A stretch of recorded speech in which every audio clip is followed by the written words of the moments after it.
Start. Hi, CLD Nation. I'm hiking again and I decided to record another vlog.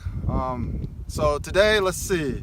Again, I'm in a great environment. Today I'd like to talk about the differences or the relationship between opinions and biases. Okay, so a lot of times we always want to express our opinions, and we always seemingly want to hear the opinions of other experts. So I think part of self-awareness is understanding whether you are perceived as an expert by the person you're giving an opinion towards, and what is the actual difference between expressing an opinion and being biased about something. And there's a relationship. So a lot of times your opinions are based on your biases, but typically opinions based on biases have very little value to the listener, other than if you have the same biases and you're just reinforcing each other's thoughts.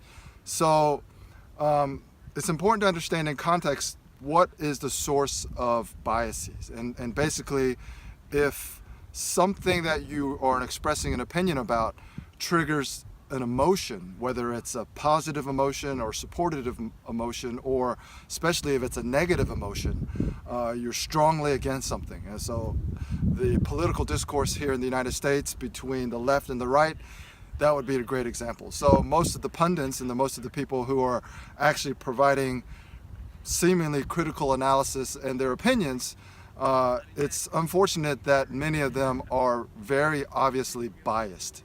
And what that does is that attracts the people who actually share the same bias, but it turns off the people who have an opposite bias towards a subject.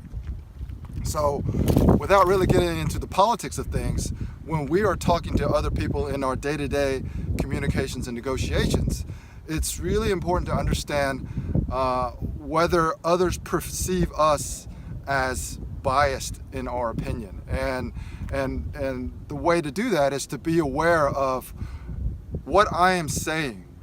How does it benefit me, and how does it benefit others?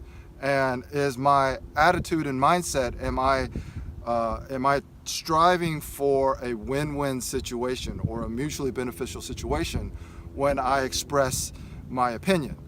And if I'm not, if I can think down, well, this opinion benefits me more than it benefits somebody else, then there's more bias in that. And whether that bias comes from a negative source or a positive source is almost irrelevant.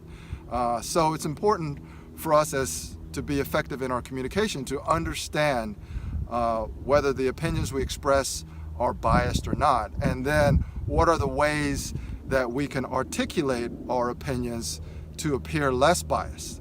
And I think the only way to truly do that is to adjust your attitude, mindset, and approach. So if your attitude generally is for a win-win, mutually beneficial outcome, if you're empathetic to the needs and the emotions and the values of other people, and you care that they are extracting value from what you are proposing, then I think naturally your opinions will be more accepted and not just be felt as something that is totally biased, which in the end doesn't serve you any positive benefit. Okay, so this is just a quick video. Again, hiking again, enjoying the view here and the outdoor environment, the macro environment here. This is, I think, Laguna Beach. It's only about 20 minutes from where I live, and hope everybody enjoys the weekend.